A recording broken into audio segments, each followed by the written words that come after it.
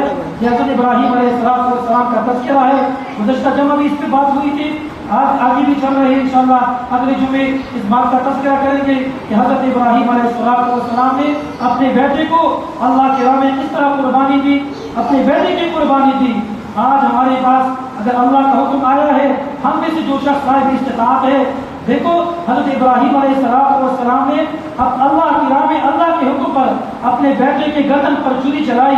اگر اس وقت اللہ کے حکم سے چھری چل جاتی تو آج بھی یہ سنت ہوتا، آج بھی لوگوں کے لیے یہ ضروری ہوتا کہ ہر بندہ، ہر باپ اپنے بیٹے کے گردن پر چھری چلاتا، لیکن اللہ تعالیٰ کے حکم سے اللہ نے امتحان لینا تھا، اس لیے اللہ نے امتحان میں حضرت ابراہیم علیہ السلام کو پاس فرمایا۔